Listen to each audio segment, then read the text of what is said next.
অবশেষে যুদ্ধের অবসান ঘটতে চলেছে। ফাইনালি পাকাপাকি ভাবে ট্রাম্প জানিয়ে দিয়েছেন যে যুদ্ধ শেষ হচ্ছে। এবার কিন্তু তার কথাকে বিশ্বাস করতে হবে।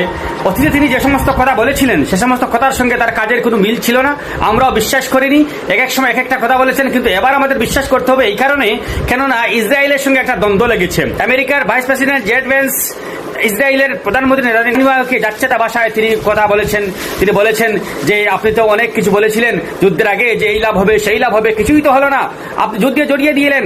এবার কিন্তু আমেরিকার ভেতরে ট্রাম্পের গদি নিয়ে টানাটানি পড়েছে, তার গদি অনিশ্চয়তার মধ্যে পড়ে গেছে, খাদের মুখে রয়েছে তার গদি। আমেরিকার হাজার হাজার মানুষ রাস্তায় নেমে প্রতিবাদ করছেন, ট্রাম্পকে গদি থেকে নামানোর জন্য তারা দাবি রাখছেন। ঘোড়া ভাইরে তিনি চাপে রয়েছেন ডোনাল্ড ট্রাম্প, তাকে বারবার যুদ্ধ থেকে ফিরে আসার অনুরোধ জানানো হচ্ছে, তার ঘরের মানুষ অনুরোধ জানাচ্ছেন, তার মেয়ে জামাই অনুরোধ জানাচ্ছেন। শেষ পর্যন্ত তিনি জানিয়ে দিয়েছেন যে এবার ফাইনালি ইরানের সঙ্গে যুদ্ধবিরতি নিয়ে আলোচনা চলছে, কারণ ইসরায়েলের সঙ্গে একটা দ্বন্দ্ব লেগেছে। ইসরায়েল বলছে ঠিক আছে আপনি যুদ্ধ বন্ধ করুন, কিন্তু আমরা যুদ্ধ চালিয়ে যাব। ইসরায়েল কিন্তু এখন পর্যন্ত যুদ্ধ চালিয়ে যাওয়ার পক্ষে কাজ করে চলেছে এবং যুদ্ধ চালিয়ে যাবে বলে মত দিয়েছে, কিন্তু ওই জায়গা থেকে বুদ্ধিমানের কাজ করে ফিরে আসতে চাইছেন ডোনাল্ড ট্রাম্প। তিনি ইরানের প্রেসিডেন্ট মাসুদ পেজেশকিয়ানের প্রশংসা করছেন। তিনি বলছেন অত্যন্ত ভালো মানুষ, অত্যন্ত বুদ্ধিমান মানুষ, তিনি নাকি যুদ্ধবিরতির জন্য মত দিয়েছেন। যাই হোক, চূড়ান্ত ভাবে পাকাপাকি ভাবে এখন পর্যন্ত ইরান কিন্তু ডোনাল্ড ট্রাম্পের বক্তব্যের কোনো প্রতিক্রিয়া জানায়নি। ইরান যদি বক্তব্য দেয় বা প্রতিক্রিয়া দেয় বা তার মতামত জানায়, তখনই আমরা ফাইনালি বুঝতে পারবো যে আসলে বক্তব্যটা সঠিক 100%, তখন আমরা বুঝতে পারবো ব্যাপারটা। কিন্তু এর আগে আমরা ডোনাল্ড ট্রাম্পের কথায় বিশ্বাস করতে পারি না, কেননা এর আগে তিনি বেশ কিছু উল্টাপাল্টা মন্তব্য করেছেন যেগুলোর কথার সঙ্গে কোনো কাজের মিল ছিল না।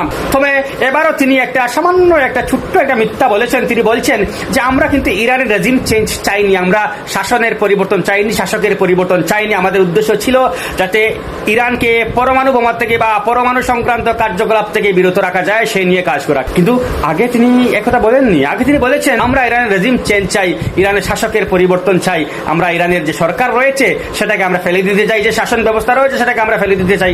আগে তিনি এটা বলেছিলেন, কিন্তু এখন তিনি বলছেন আমরা সেটা চাইনি, আমাদের উদ্দেশ্য ছিল যাতে পরমাণু থেকে যাতে ইরানকে বিরত রাখা যায় সেই নিয়ে কাজ করা। এটাও একটা অসঙ্গতি। দ্বিতীয় অসঙ্গতি যেটা আমার কাছে ধরা পড়েছে, তিনি বলছেন যে এবার কিন্তু আমরা হরমুজের আর ধারে কাছেও নেই, হরমুজ প্রণালী ইরান খুললে খুলুক, না খুললে না, আমাদের কোনো দায় নেই।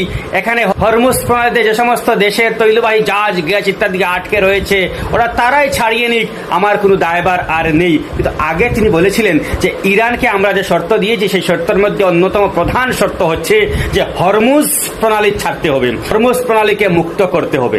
কিন্তু এখন বলছেন যে আমরা হরমুজ প্রণালীতে আর চাই না।